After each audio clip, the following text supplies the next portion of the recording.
Magandang umaga po. Muli ang inyong lingkod, si Chef Roy. Gusto po kayong lahat. Shout out po sa lahat ng makakapanood ng video kong ito. Pagkapalain po kayo ng Diyos. Ngayon po araw ng Biyernes. Araw ng Biyernes. Kadalasan din sa Malolos, Bulacan po, pag Biyernes, nag-uulam siya ng munggo. Kami din naman. Pero Biyernes pa nga, pero sabi nang naglilista ng ulam, hindi raw munggo. Pero sa usapang munggo po, sabi nila nakakarayuma, nakaka-arthritis, sumasakit pa yung paa, mga kasukasuhan. Pero ang inyong lingkod, pag kumain ng munggo, hindi naman eh. Pag munggo ang ulam, paborito ko pa. Paborito ko nga eh. Pag munggo ang ulam, yan, kinakain ko tanghalian, munggo. Merienda, munggo, walang rice yun.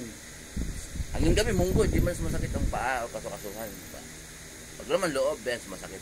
Pero lahat po ng pagkain pala, kung ano man ang pinakain natin, magpasalamat sa Diyos bago kumain. Hindi yung basta-basta lang na akain ka lang na, kasi nga lahat ng dalaw po natin ay mula sa Diyos. Lalo kung mananampalataya ka, mula sa Diyos ang dalaw natin. Pero hindi po lahat ng tao anak ng Diyos kasi mismong si Jesus sabi na ang diablo ang inyong ama. Kausap niya yung mga eskriba. Ibig sabihin ng mga eskriba, tagapagturo ng kautusan nung panahon niya. May mga tagapagturo sa mga sinaguga. Ang ibig sabihin ng sinaguga, doon po ginaganap yung pagtuturo ng sa lumang tipan, mga kautusan ni Moises. Pero hindi po yung iglesia. Magkaiba yung iglesia kasi ang iglesia po, hindi po yung lugar, hindi building. Ang iglesia ay pinagsama-sama ng Diyos na kanyang kinahabagan at mga naglilingkod sa kanya. Yun po ang iglesia. Pagka yung building lang ng tao, hindi po iglesia yun. Yung tao yun na pagsumasama yun ng iglesia.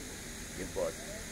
Ang yung lingkod is staying po dito sa Del's Grills and Restaurant na matagpuan po dito naman sa Ople Road, Bulihan, Malolos, Bulacan. Ang tinutulugan ko po dito ay dito, floating kubo, kaya malamig. Malamig ngayon, January. May alaga akong aso, si Albor ang pangalan. Sa pintuan ng tinutulugan ko, siya natutulog. Yung kubo na tinutulugan ko, doon siya sa pintuan ng kubo natutulog. Pag mayroong dumaang pusa, tatahol agad para siyang yung pinapakita niya sa akin na siya yung pinapakain ko siya, tapos siya naman parang pinagsilbihan naman niya ako gano'n. Sabi naman ng iba, galing ka Chef Roy, pagka natulog ka pala, hindi ka basta magagalaw, may gwardiya ka. Di gumiti ako. Pero ang totoong gwardiya po ay ang sugo ng Diyos na anghel na magbabantay sa mga taong may takot sa Diyos. Biblikal po yun. Ibig kong sabihin, may aso ka man alaga o wala na nagbabantay sa'yo, bago matulog, manalangin po tayo. Pasalamat sa Diyos na sa maghapon natin pagtatrabaho o komportable tayo sa tulugan. Kaya sabi ko po na anong pinagkaiba ngayon yung tulugan mo aircon, magandang bahay, komportable ka. Ay ako naman dito sa kubo na open, sa gitna ng bukid, floating kubo, tubig sa paligid, tubig sa ilalim. Kung pareho din naman tayo nakakatulog na mahimbing, ganun din yun.